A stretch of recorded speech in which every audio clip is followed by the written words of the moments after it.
दोस्तों इसी 3 फरवरी वाले दिन की बात है कि इस 3 फरवरी को अचानक से हमारे भारत देश के अंदर एक खबर बहुत ज़्यादा तेज़ी के साथ में वायरल होती है। और वो खबर ये होती है कि उभरती हुई एक्ट्रेस जिनका नाम पूनम पांडे, अचानक से सर्विकल कैंसर की वजह से उनकी डेथ हो गई है। अब जब इस तरीके से खबर फैलती है तो पूरे देश के अंदर एक तरीके से हाहाकार मच जाती है। हर कोई सोचता है कि अच्छी भली तो थी, अचानक से कैसे सर्विकल कैंसर से इनकी डेथ हो गई।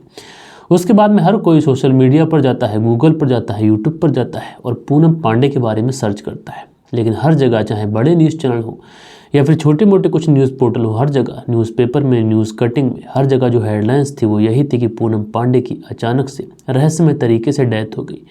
और इस डेथ के बारे में उनके ही मैनेजर ने इंस्टाग्राम पर पोस्ट किया था और जिसकी वजह से इस खबर को हर किसी ने सच भी माना। लेकिन अचानक से एक दिन का समय ही गुजरता है कि उसके बाद में पूनम पांडे खुद आकर बताती हैं कि वो ज़िंदा हैं और उन्हें कुछ नहीं हुआ है। और जो सर्विकल कैंसर बताया गया था, दरअसल लोगों को जागरूक करने के लिए हमने इस तरीके का स्टंट किया था। लेकिन दोस्तों पूनम पांडे को क्या इस तरीके की हरकत करने की ज़रूरत थी? दोस्तों सर्विकल कैंसर, उसको लेकर जो हमारी करंट गवर्नमेंट है, जो हमारी भारत सरकार है, ये अच्छा काम कर रही है, अच्छी पहल दिखा रही है। 2 फरवरी वाले दिन जब बजट आया था तो जो हमारी वित्त मंत्री है निर्मला सीतारमण, उन्होंने भी सर्विकल कैंसर के बारे में बात की थी।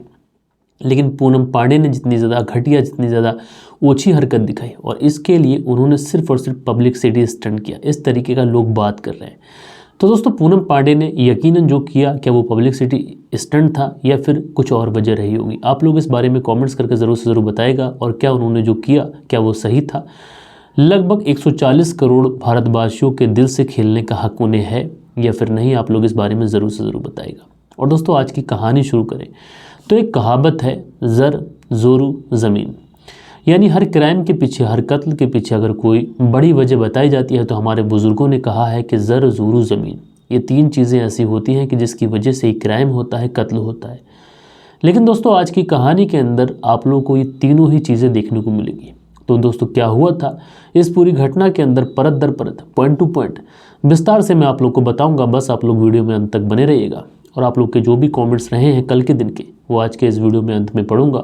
और आप लोग भी अगर कोई कमेंट्स करना चाहते हैं तो आप लोग कमेंट्स ज़रूर करिएगा। दोस्तों कमेंट्स की बात आती है तो बहुत सारे लोग कमेंट्स को लेकर ऐतराज़ करते हैं, लेकिन उन सब से मैं अपने चैनल के माध्यम से ये कहना चाहूँगा कि जो हमारा कमेंट्स पढ़ने का सिलसिला रहता है, ये कहानी के बाद में रहता है।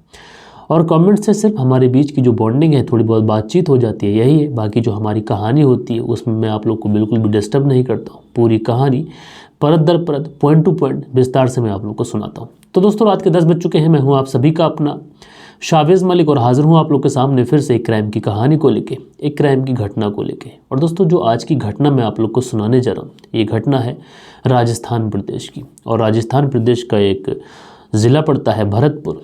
और दोस्तों इसी भरतपुर में एक गांव पड़ता है जिस गांव का नाम है आज़ान। दरअसल इसी आज़ान गांव के अंदर 15 फरवरी साल 2023 वाले दिन की ये बात है। और दोस्तों 15 फरवरी साल 2023 का ये वो दिन था कि इस गांव से कुछ लोग सुबह सुबह टहलने के लिए निकलते हैं तो देखते क्या है कि एक खेत के अंदर एक डेड बॉडी पड़ी हुई है। अब जैसे ही लोग उस खेत के अंदर डेड बॉडी को देखते हैं तो तुरंत भागे भागे, दौड़े दौड़े उस डेड बॉडी के पास पहुँचते हैं। अब जैसे ही डेड बॉडी को देखते हैं, चूँकि दोस्तों गांव का मामला था, अक्सर गांव के अंदर हर कोई व्यक्ति जो होता है वो एक दूसरे को जानता है, तो इस डेड बॉडी को पहचानने में ज़्यादा देर नहीं लगती। जो वहाँ पर लोग पहुँचते हैं, मौके पर जो लोग पहुँचते हैं वो पहचान लेते हैं इस डेड बॉडी को। दरअसल ये जो डेड बॉडी थी ये किसी और की नहीं बल्कि इसी गाँव में रहने वाले नाथूराम जाट की थी। अब जैसे ही उन लोगों को ये पहचान हो जाती है, ये शिनाख्त हो जाती है कि जो डेड बॉडी है ये नाथूराम जाट की है, उसके बाद में जो खबर थी ये पूरे गांव के अंदर आग की तरह फैल जाती है। जैसे तैसे कर कर जो लोग थे वो इस नाथूराम जाट के घर पर भी खबर पहुंचाते हैं। दरअसल जो नाथूराम जाट का बेटा था दीपक और इसकी जो पत्नी थी रनिया, इन दोनों को भी खबर की जाती है। अब जैसे ही बेटा दीपक और पत्नी रनिया इस बारे में सुनते हैं कि जो घर के मुखिया हैं नाथूराम जाट, उनकी हत्या कर दी गई, तो जो पत्नी थी उसका भी रो रो कर बुरा हाल होता है। बेटा एकदम से अनाथ हो जाता है, उसका भी रो रो कर बुरा हाल होता है। उसके सिर से उसके पिता का साया छिन जाता है। अब ये दोनों माँ बेटे दौड़े दौड़े, भागे भागे उस डेड बॉडी के पास पहुँचते हैं और चीखे मार मार कर, दहाड़े मार मार कर रोने लग जाते हैं। बेटा पिता की जो डेड बॉडी पड़ी हुई थी उससे चिपट कर रोने लगता है। माँ जो थी रनिया, उसका भी बुरा हाल, ये भी अपने पति की डेड बॉडी से चिपट कर रोने लगती है। अब जैसे तैसे कर ये दोनों एक दूसरे को संभालते हैं। जो उस समय वहाँ पर लोग मौजूद होते हैं, जो व्यक्ति मौजूद होते हैं, वो जैसे तैसे कर इन दोनों को संभालते हैं। और उसके बाद में जब ये दोनों अपने आप को संभाल लेते हैं, उसके बाद में कहते हैं कि दरअसल ये जो डेड बॉडी है इसको घर पहुंचवा दो और अंतिम संस्कार की तैयारी करनी है। अब उसके बाद में वहाँ पर जो लोग मौजूद होते हैं उस डेड बॉडी को उठाते हैं और घर पर लेकर पहुँच जाते हैं। उसके बाद में अंतिम संस्कार की तैयारी शुरू हो जाती है। चिता के लिए लकड़ी वगैरह का इंतज़ाम होने लगता है, क्योंकि दोस्तों जैसा कि जो रस्में होती हैं, चाहे मुस्लिम समाज हो चाहे हिंदू समाज हो, दोनों में अलग अलग तरीके की रस्में होती हैं, लेकिन में जो ज़्यादातर चीज़ें होती हैं वो सेम होती हैं। हालांकि जो मुस्लिम समाज में अगर कोई किसी की मृत्यु हो जाती है तो उसे दफनाया जाता है, और जो हमारा हिंदू समाज है उसमें शव को जलाया जाता है। अब यहाँ पर दोनों ही जो बातें होती हैं इसमें दोनों चीज़ें सेम होती हैं कि डेड बॉडी घर पर रहती है, उसके बाद में चिता या फिर कब्र का इंतज़ाम किया जाता है। अब यहाँ पर इसकी चिता का जो इंतज़ाम किया जा रहा था, और उसके बाद में चूँकि अगर कोई पुरुष है तो उसको चिता के पास ही नहलाया जाता है आई थिंक, और अगर कोई महिला है तो उसको घर पे ही नहला दिया जाता है।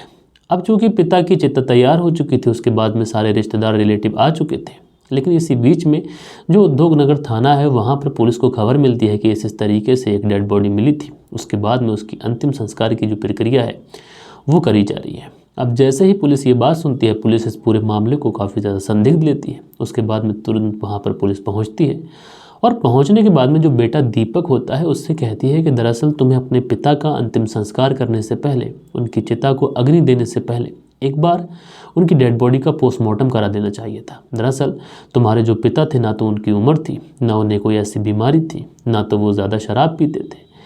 तो तुम्हारे पिता की मृत्यु हुई है तो हो सकता है कि कोई हादसा हुआ या फिर किसी ने उनकी हत्या की हो। बेहतर ये होता है कि तुम अपने पिता का पोस्टमार्टम करा लेते, और पोस्टमार्टम में जो भी चीज़ें होती वो क्लियर हो जाती। अब जैसे ही दीपक से ये बात एसएचओ महेंद्र कुमार राठी कहते हैं, तो उसके बाद में जो दीपक था ये तुरंत एसएचओ महेंद्र कुमार राठी से कहता है कि साहब मुझसे उसके पिता की कोई चीर फाड़ करानी नहीं है, वो चाहता है कि बस उसके पिता का अंतिम संस्कार हो जाए। और जैसे ही ये बात पत्नी रनिया सुनती है, वो और ज़्यादा दहाड़े मार मार कर रोने लग जाती है कि उसके पति के साथ में अब पोस्टमार्टम होगा और उसके जिस्म के साथ में एक तरीके से छेड़खानी होगी और उसका चीर फाड़ किया जाएगा, इस तरीके की चीज़ें। लेकिन जैसे तैसे करके जो एसएचओ महेंद्र कुमार राठी जी होते हैं वो दीपक को समझाते हैं, और उसके बाद में डेड बॉडी को पोस्टमार्टम के लिए भेजा जाता है। बाकायदा जो डेड बॉडी होती है ये आरबीएल हॉस्पिटल में चली जाती है, और उसके बाद में पोस्टमार्टम से पहले एक प्री मॉर्टम होता है, और इसी प्री मॉर्टम में ये देखा जाता है कि जो डेड बॉडी है उसके जिस्म पर किस तरीके के निशान है, कोई डेड बॉडी जो है किसी तरीके के सिग्नल दे रही है या नहीं दे रही है। तो इसी प्री मॉर्टम में ये पता चल जाता है कि जो डेड बॉडी है इसके गले पर कुछ ऐसे निशान दिखाई पड़ते हैं जिससे ये साफ प्रतीत होता है कि इस व्यक्ति की जो हत्या की गई है वो गला दबाकर की गई है। अब जैसे ही ये खबर एसएचओ जो महेंद्र कुमार राठी हैं उन्हें दी जाती है, उसके बाद में खबर दीपक को दी जाती है। अब दीपक उसके बाद में कहता है इसका मतलब उसके पिता की हत्या की गई है, उसके पिता का मर्डर हुआ है, वो इसे नेचुरल डेथ समझ रहा था। उसके बाद में डेड बॉडी का पोस्टमार्टम होता है। पोस्टमार्टम होने के बाद में डेड बॉडी परिवार वालों के हवाले कर दी जाती है, और उसके बाद में डेड बॉडी का अंतिम संस्कार कर दिया जाता है। अब दोस्तों इधर जो दीपक था ये अज्ञात लोगों के खिलाफ हत्या का मुकदमा दर्ज कराता है, और उसके बाद में चूँकि पुलिस अब इस पूरे केस में काफ़ी ज़्यादा अलर्ट हो चुकी थी, क्योंकि जो मामला था अब नेचुरल डेथ से कन्वर्ट होकर सीधा सीधा मर्डर की तरफ चला गया था। इसीलिए पुलिस वाले भी इस पूरे मामले को काफ़ी ज़्यादा गंभीरता से लेते हैं, और सबसे पहले जो बेटा दीपक होता है और जो पत्नी रनिया होती है, इन दोनों को पुलिस थाने बुलाया जाता है।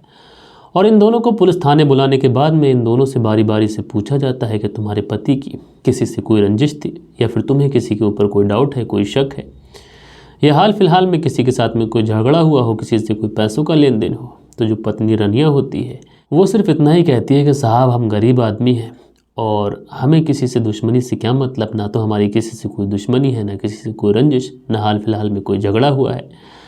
अब ऐसे जो महेंद्र कुमार राठी भी बार बार पूछते हैं, तो बार बार ये दोनों जो बेटा होता है और जो माँ होती है यही जवाब देते हैं। उसके बाद में जो एसओ सतीश वर्मा होते हैं वो भी पूछते हैं, लेकिन इन दोनों माँ बेटों का जो जवाब होता है वो यही होता है कि साहब किसी से कोई दुश्मनी नहीं थी, ना तो हमें किसी के ऊपर कोई शक है।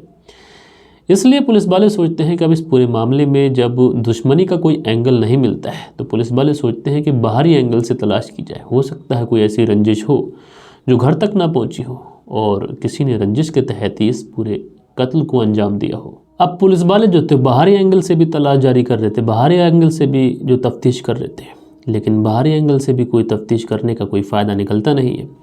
किधर से भी कोई सबूत नहीं मिलता है। लगभग 2 से 3 दिन का समय गुजर जाता है। पुलिस वाले जो थे वो उस घटना स्थल पर भी जाते हैं जहाँ पर डेड बॉडी मिली थी। गाँव में भी लोगों से पूछताछ करते हैं, लेकिन किसी भी एंगल से कोई जानकारी नहीं मिलती है। अब ये जो केस था, धीरे धीरे दिन बढ़ रहे थे, इसलिए जो केस था ये ऊपर तक भी पहुंचता है।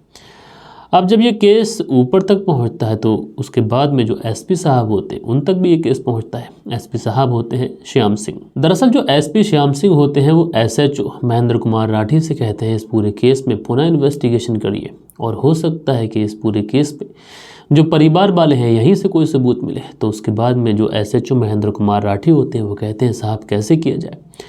तो उसके बाद में जो एसपी श्याम सिंह होते हैं ये 3 लोगों की एक टीम बनाते हैं, और इन 3 लोगों में कोई और नहीं बल्कि एसएचओ महेंद्र कुमार राठी और जो एसओ होते हैं सतीश वर्मा और एसएसपी होते हैं ब्रजेश ज्योति। इन तीनों लोगों की टीम बनाई जाती है, और इन तीनों लोगों की टीम बनाने के बाद में जो एसपी श्याम सिंह होते हैं वो कहते हैं कि तुम्हें बस कुछ नहीं करना है, बस तुम्हें गांव में सादाबाने में घूमना है और इस परिवार के बारे में छोटी से छोटी चीज़, छोटा से छोटा पॉइंट हमारे लिए महत्वपूर्ण हो सकता है, बस इसी बारे में जानकारी जुटानी है। अब दोस्तों जैसे ही एसपी साहब का ये ऑर्डर होता है उसके बाद में जो पुलिस वाले होते हैं सादाबाने में गांव में पहुंच जाते हैं। उसके बाद में आस पड़ोस के लोगों से गांव के अंदर सादाबाने में पूछताछ करते हैं। तो इस पूछताछ में इन पुलिस वालों को बड़ी हैरान कर देने वाली एक बात सामने आती है। दरअसल जो नाथूराम जाट था इसने 2 शादियाँ की थी। पहली वाली बीबी से इसका एक बेटा था जिसका नाम दीपक, और दूसरी वाली जो इसकी पत्नी थी उसका नाम रनिया था। अब जैसे ही पुलिस वालों को ये बात पता चलती है तो पुलिस वाले बड़ा हैरान भी होते हैं, परेशान भी होते हैं, लेकिन उसके बाद में एक और चीज़ सामने आती है।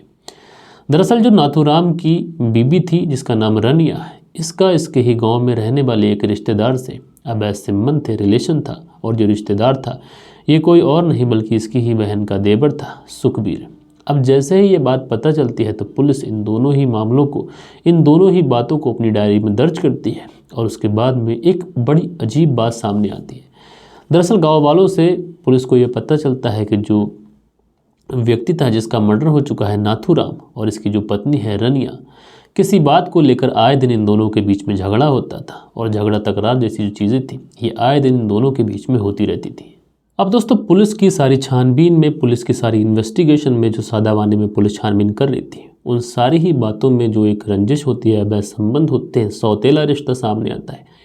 यानी जो चीज़ें भी निकल के आ रही थी ये परिवार के ही इर्द गिर्द घूम रही थी। उसके बाद में पुलिस वाले शक के आधार पर पत्नी रनिया और बेटे दीपक को गिरफ्तार करते हैं, और गिरफ्तार करने के बाद में इन्हें पुलिस थाने लेके आते हैं, और उसके बाद में अपना पुलिस वाला अंदाज इनको दिखाते हैं। तो जब इनसे सख्ती से पूछताछ की जाती है तो पहले तो ये माँ बेटा दोनों काफ़ी ज़्यादा रोई पिटाई करते हैं, लेकिन रोते पिटाते हैं उसके बावजूद भी जो पुलिस थी ये अपने तेवर में ज़रा भी नरमी नहीं दिखाती है। अब ये दोनों माँ बेटे समझ चुके थे कि उनका भांडा फूट चुका है, अब छुपाने से कुछ फ़ायदा नहीं है। उसके बाद में ये दोनों पुलिस के सामने टूटते हैं, और टूटने के बाद में बताते हैं कि साहब हमने ही कत्ल करवाया है। अब जैसे ही पुलिस के सामने ये दोनों इस तरीके की बात कहते हैं कि इन्होंने ही कत्ल करवाया है तो पुलिस वाले बड़ा हैरान, पुलिस वाले इसलिए परेशान होते हैं कि आमतौर पर कत्ल हुआ है तो या तो ये महिला कत्ल करवा सकती थी या फिर ये बेटा कत्ल करवा सकता था, लेकिन ऐसी क्या ज़रूरत आन पड़ी कि इन दोनों माँ बेटों ने मिलकर ही कत्ल करवा दिया। तो उसके बाद में जो एसएचओ साहब होते हैं, एसपी साहब होते हैं, एसओ साहब होते हैं, एसएसपी साहब होते हैं, ये सारे के सारे मिलकर बैठते हैं, और बैठने के बाद में इस महिला और इस लड़के दीपक से पूरी कहानी सुनते हैं, और इनसे कहते हैं कि दरअसल तुम अपनी पूरी कहानी सिलसिलेवार तरीके से सुनाओ। तो उसके बाद में ये जो महिला थी और ये जो लड़का था दीपक, ये पुलिस के सामने अपनी कहानी सुनाते हैं, और जब ये कहानी सुनाते हैं तो दोस्तों वाकई ये कहानी हैरान करने वाली होती है, परेशान करने वाली होती है। दरअसल रनिया पुलिस को बताती है कि मेरे अवैध संबंध मेरे ही बहनों यानी मेरी बहन के पति सुखबीर के साथ में थे, और मैं सुखबीर के साथ में आए दिन मिलती बैठती उठती, क्योंकि मेरे पति से मुझे वो शारीरिक सुख मिल नहीं पाया था, इसलिए मुझे अपने पति से वो लगाव था नहीं। मेरा जो भी लगाव था, मेरा जो भी एक तरीके से अटैचमेंट था, वो सिर्फ़ और सिर्फ मेरे बहन के पति सुखबीर से था। और दोस्तों कहते हैं ना कि जो अवैध संबंध होते हैं, जो शारीरिक सुख होता है, उसको पाने के लिए इंसान बड़े से बड़ा रिस्क लेता है, चाहे उसके लिए उसे अपनी जान भी क्यों न देनी पड़ जाए। और इसी तरीके से क्राइम भी होते हैं। अब इस बात की खबर जो होती है वो इस नाथूराम को पता चलती है। वो आए दिन अपनी पत्नी से इस बात पे झगड़ा करता, उससे झगड़ा तकरार करता, लेकिन कहीं ना कहीं दोस्तों जो अवैध संबंधों की भूख होती है ये इस रनिया के ऊपर इस कदर हावी होती है कि ये आए दिन अब उस सुखबीर से मिलती और उसके बाद में ये दोनों एक दूसरे के साथ में अनैतिक संबंध बनाते हैं। जब इस तरीके के शारीरिक संबंध इन दोनों के बीच में बनते तो इस बात का पता फिर से नाथूराम को चलता है। अब जब नाथूराम को पता चलता तो वो अपनी पत्नी से काफ़ी ज़्यादा झगड़ा करता, लड़ाई करता है, कई बार तो मार पिटाई जैसी नौबत भी आ जाती है। अब जो आए दिन जो सारी चीज़ें चलने लगती हैं तो इस बात की खबर आस पड़ोस के लोगों में भी पता चलती है, तो लोग भी इन बातों को सुनते हैं। क्योंकि दोस्तों होता क्या है कि कई बार आप लोग देखते हैं कि घरेलू कोई कलेश होता है तो चाहे शहर हो या फिर गांव, आस पड़ोस के जो लोग होते हैं इसमें काफ़ी ज़्यादा रुचि लेते हैं और इन बातों को बड़ा ध्यान से सुनते हैं। अब जब किस तरीके की खबर लगातार फैलने लगती है तो उसके बाद में जो रनिया है ये सोचती है कि कुछ ऐसा हो जाए जो नाथूराम है वो उसके रास्ते से हमेशा हमेशा के लिए हट जाए और उसके बाद में वो अपने ही बहन के पति सुखबीर के साथ में रहना शुरू कर दे। किसी भी तरीके की कोई टेंशन ना हो, किसी भी तरीके की कोई प्रॉब्लम ना हो, जब चाहे तो वो सुखबीर से मिले। अब इस तरीके की जो चीज़ें थी रनिया सोचती रहती, लेकिन महिला जात थी, अकेले कुछ कर भी नहीं पाती। अब इसी बीच में जो बेटा दीपक होता है इसकी कहानी शुरू होती है। दरअसल जो दीपक था ये रंगीन मिजाज लड़का था और आए दिन ये नशा करता या फिर इस तरीके की चीज़ों में इन्वॉल्व रहता जिसमें पैसा और टाइम दोनों चीज़ों की बर्बादी होती है। अब पहले तो ये जब ज़्यादा खर्चे करता है क्योंकि काम धंधा कुछ था नहीं, जो पिताजी के पैसे दिए हुए थे उन्हीं पैसों को उड़ाता। तो इसके पास में जो कुछ पैसे होते हैं पहले तो ये उन पैसों को उड़ाता है, उसके बाद में कर्जा लेना शुरू करता है। अब जब इसके ऊपर लगातार कर्जा बढ़ जाता है और इसके जो शौक़ थे ये कम होने का नाम नहीं लेते, तो उसके बाद में अपने पिता से एक दिन कहता है कि दरअसल उसके शौक़ों की वजह से, उसके जो जीवन शैली है उसकी वजह से उसके ऊपर काफ़ी ज़्यादा खर्च हो चुका है और अभी उसके पास कोई काम धंधा है नहीं, और तुम्हारे पास भी अगर कैश नहीं है तो जो हमारे पुरखों की ज़मीन है उस ज़मीन को तुम बेच दो, उससे मैं कर्जा चुका दूंगा और उसके बाद में मैं जो ज़मीन है ये कमा कर बना लूँगा। अब चूँकि दोस्तों ये जो पिता था ये ज़िम्मेदार आदमी था, ये समझता था कि एक बार जो ज़मीन है जो पुरखों की दी हुई एक ऐसी चीज़ है जिसकी इंसान को ज़िम्मेदारी समझनी चाहिए, तो ये समझ जाता है कि जो लड़का 20-22 साल की उम्र में कर्ज़ों में घिर चुका है तो वो आगे चलकर भी क्या कर लेगा, इसलिए ये जो पैसे हैं उसे देने से इनकार कर देता है। अब ये जो लड़का दीपक था ये भी सोचता है कि अगर ये नाथूराम रास्ते से हट जाए, क्योंकि नाथूराम के होते ना तो मैं ज़मीन बेच सकता हूँ, ना तो कुछ पैसों का यूज़ करता हूँ, ना तो अपने मुताबिक ज़िंदगी जी सकता हूँ, तो उसके बाद में ये व्यक्ति भी यही सोचने लगता है कि नाथूराम रास्ते से हट जाए तो वो ज़मीन को बेच सकता है, ज़मीन उसके नाम में आ जाएगी। यही सारी चीज़ें चलती रहती हैं। उधर जो पत्नी थी वो भी यही सोच रही थी। अब कहीं ना कहीं एक तरफ पत्नी, उसका भी यही मानना था कि जो नाथूराम है वो रास्ते से हट जाए, उसके बाद में ये सुखबीर के साथ में अपनी ज़िंदगी बिताएगी। और इधर जो बेटा था दीपक, इसका भी यही मानना था कि पिता अगर रास्ते से हट जाए तो उसके बाद में ये ज़मीन को बेच लेगा और उसके बाद में ये अपनी ज़िंदगी बड़े ऐश से गुजारेगा। अब दोनों माँ बेटे एक दूसरे से इस तरीके की बात तो करते नहीं हैं, लेकिन अपने अपने दिमागों में ये सारी चीज़ें सोचते रहते हैं। लेकिन आए दिन ये दोनों, यानी जो बेटा दीपक था ये अपने पिता की बुराई अपनी माँ के सामने करता और जो माँ रनिया थी ये अपने पति की बुराई अपने बेटे के साथ में करती। जब इन दोनों का जो एक तरीके से माइंड का जो कनेक्शन था, जब ये एक दोनों का फिट बैठ जाता है तो उसके बाद में ये दोनों एक प्लान बनाते हैं और प्लान के तहत ये कहते हैं कि क्यों ना जो नाथूराम है इसको ही रास्ते से हटा दिया जाए। उसके बाद में ये लोग प्लानिंग करते हैं और कई बार प्लान बनते हैं, कई बार प्लान ख़त्म होते हैं। उसके बाद में आखिरकार ये दोनों सोचते हैं कि कत्ल ऐसे होना चाहिए कि हम लोग बच भी जाएं और किसी को कानो कान खबर भी ना लगे और जो रास्ते का कांटा है नाथूराम वो भी निकल जाए। उसके बाद में ये एक गांव में ही एक रिश्तेदार को ढूंढते हैं, उसे इसकी सुपारी देते हैं और सुपारी देने के लिए इन्हें पैसों का इंतज़ाम करना था। तो उसके बाद में जो दीपक था ये दीपक कर्ज़ लेता है और कर्ज़ भी ये कह कर लेता है कि कुछ दिनों में उसकी ज़मीन बिकने वाली है और उसके बाद में वो पैसे लौटा देगा। जब कर्ज़ के लिए भागा भागा फिरता है, दौड़ा दौड़ा फिरता है, तो आखिरकार 1 लाख रुपए का कर्ज़ पाता है। और उसके बाद में जो रनिया थी ये अपना मंगलसूत्र देती है उसे बेचने के लिए, क्योंकि जब पति ही नहीं रहेगा तो मंगलसूत्र का एक तरीके से कोई फ़ायदा भी नहीं, और अपने गहने देती है। आखिरकार उधार की बदौलत और मंगलसूत्र बेचना और कुछ गहने बेचने के बाद में इनके पास 2 लाख रुपए इकट्ठा होते हैं। उसके बाद में उस रिश्तेदार को सुपारी दी जाती है, क्योंकि रिश्तेदार था तो वो भी कत्ल करने के लिए तैयार होता है। अब चूंकि रिश्तेदार था तो उसके ऊपर नाथूराम को ब्लाइंडली ट्रस्ट भी था, तो वो कभी भी नाथूराम से मिल सकता था, उसके साथ उठ सकता था, बैठ सकता था। उसके बाद में वो जो रिश्तेदार था एक दिन यानी 14 फरवरी साल 2023 को अपने उस रिश्तेदार नाथूराम के घर आता है और उससे कहता है कि चलो खेत पे चल रहे हैं, क्योंकि दोस्तों आमतौर पर गाँव के अंदर लोग खेतों पर जाते हैं, एक दूसरे के साथ भी जाते हैं। तो जो नाथूराम था वो भी अपने उस रिश्तेदार के साथ में खेत पर चला जाता है। अब जैसे ही ये खेत पर पहुंचता है तो ये दोनों कुछ बातें कर रहे होते। नाथूराम बैठ जाता है खेत की मेड़ पर और वो जो रिश्तेदार था वो नाथूराम के ऊपर हमला कर देता है और गला दबाकर वहीं पर उसकी हत्या कर देता है। उसके बाद में नाथूराम की डेड बॉडी को वहीं खेत पर फेंकता है और वहाँ से 9-2-11 हो जाता है। और नाथूराम की हत्या करने के बाद में उसके बेटे दीपक को कॉल करता है और कॉल करने के बाद में कहता है कि तुम्हारा जो काम है वो हो चुका है। अब जैसे ही दीपक इस तरीके की खबर सुनता है, अपने पिता की मौत की खबर सुनता है, बहुत ज़्यादा खुश हो जाता है, सोचता है चलिए रास्ते का कांटा निकल गया। उसके बाद में ये लोग प्लानिंग करते हैं और प्लानिंग के तहत ही सारी चीज़ें चल रही होती हैं। डेड बॉडी को घर भी ले आते हैं और अंतिम संस्कार बस करने ही वाले होते हैं कि उसी वक्त कोई मुखबिर पुलिस को फ़ोन करता है और पुलिस को फ़ोन करने के बाद में कहता है कि एक व्यक्ति है जो गांव पड़ता है आज़ान गांव, इसी गांव में रहता है नाथूराम। अचानक से उसकी डेथ हुई है और अंतिम संस्कार की प्रक्रिया चल रही है, लेकिन उसकी जो डेथ है ये नेचुरल नहीं लग रही है। उसके बाद में पुलिस पहुँचती है, पोस्टमार्टम होता है, पूरा खुलासा होता है। यकीनन दोस्तों जब इस पूरी घटना का खुलासा होता है तो लोग भी हैरान होते हैं, परेशान होते हैं और लोग वाकई ये सोचते हैं कि गांव के अंदर भी इस तरीके के लोग क्राइम कर रहे हैं। तो दोस्तों आप लोग इस पूरी घटना के अंदर इस माँ और इस बेटे को किस तरीके का दोषी मानते हैं, कमेंट्स में ज़रूर से ज़रूर बताएगा। और कल के दिन जिन लोगों को भी प्यारे प्यारे कमेंट्स आए हैं, अब वक्त होता है कि उन लोगों के कमेंट्स पढ़े जाएं। सो दोस्तों हमारे वीडियोस पे जो कल के दिन कमेंट्स आए इसमें मोहम्मद इकबाल है, लिखते हैं अस्सलाम वालेकुम। डिजिटल ज़माने में इंसान सुविधाओं से लैस होता जा रहा है लेकिन रिश्तों से दूर होता जा रहा है, सभी से अनुरोध है कि अपनों को वक्त दें। तो मोहम्मद इकबाल जी वालेकुम सलाम, आप कैसे हैं? आपका बहुत बहुत धन्यवाद कि आपने कमेंट्स किया। उसके बाद में प्रिंस अली जी कमेंट्स करते हैं, हार्ट बनाते हैं, भैया धन्यवाद। उसके बाद में जो अगला कमेंट्स है, ये अगला कमेंट्स है अर्जुन कुमार गुप्ता का और ये लिखते हैं बेस्ट स्टोरी। तो भैया आपका बहुत बहुत धन्यवाद, कानपुर से हमारी कहानी सुनते हैं। उसके बाद में यूज़र है, लिखते हैं नाइस स्टोरी। विक्की पाटिल सूरत से हमारी कहानी सुनते हैं। तो भैया आपका बहुत बहुत धन्यवाद। उसके बाद में मुजाहिद खान है, लिखते हैं आपके प्यार भरे लफ्ज़ों ने मेरे बर्थडे को यादगार बना दिया। बहुत बहुत शुक्रिया मेरे भाई मुजाहिद खान ग्राम अली नगला जिला बदायूं। तो भाई मुजाहिद खान जी आपका बहुत बहुत धन्यवाद। उसके बाद में यूज़र हैं, लिखते हैं सुजीत मंडल वेस्ट बंगाल से हमारी कहानी सुनते हैं। तो भैया सुजीत जी आपका बहुत बहुत धन्यवाद।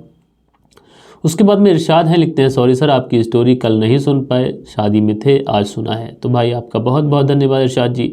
उसके बाद में मिराज भाई हैं, लिखते हैं अस्सलाम वालेकुम, 4 फरवरी को मेरा जन्मदिन है। तो मिराज भाई आज 4 फरवरी है, वालेकुम सलाम। और आज का आपका जो जन्मदिन है, आपको आपके जन्मदिन की ढेर सारी बधाई मेरी तरफ से, मेरे व्यूवर्स की तरफ से, मेरी फैमिली की तरफ से। आपका जो जन्मदिन है ये काफ़ी अच्छा हो, आने वाली ज़िंदगी में काफ़ी ज़्यादा तरक्की करें।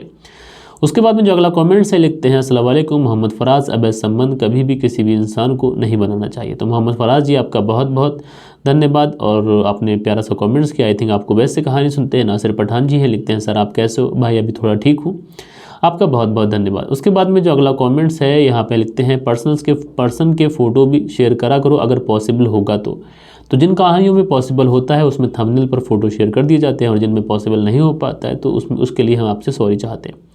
उसके बाद में राम धीरज हैं, लिखते हैं सर जी नमस्कार, कैसे हो? तो भाई मैं ठीक हूँ, नमस्कार, आप कैसे हैं? उसके बाद में नम्मू खान है, अपना प्यारा सा कमेंट्स करते हैं। उसके बाद में जो अगला कमेंट्स है ये रणधीर यादव का है, लिखते हैं गलत काम का गलत इल्ज़ाम होता है, मुंबई से कहानी सुनते हैं। भैया धन्यवाद। मिराज भाई हैं, लिखते हैं सर आजकल का दौर ठीक नहीं है। मिराज भाई आपका बहुत बहुत धन्यवाद कि आपने कमेंट्स किया। उसके बाद राजेंद्र कुमार है, लिखते हैं राजेंद्र रोहतक से कहानी सुनते हैं। भैया धन्यवाद। उसके बाद में एमडी हक हैं, लिखते हैं हाउ आर यू सर? तो भाई हाउ आर यू, मैं फ़ाइन हूँ, आप कैसे हैं बताइएगा। उसके बाद में राम धीरज हैं, लिखते हैं ज़माना ख़राब है और ज़माने को लोग कहाँ लेकर जा रहे हैं, किस ओर लेकर जाएंगे पता नहीं। तो भाई राम धीरज जी आपका बहुत बहुत धन्यवाद। कयूम अंसारी जी लिखते हैं कयूम अंसारी झारखंड से, मेरा दोस्त आलिम खान अरमान खान बिहार का है। तो भाई आपका बहुत बहुत धन्यवाद। आप सारे दोस्तों को मैं बहुत बधाई कहना चाहूँगा कि आपने अपना नाम यहाँ पे कमेंट्स में किया।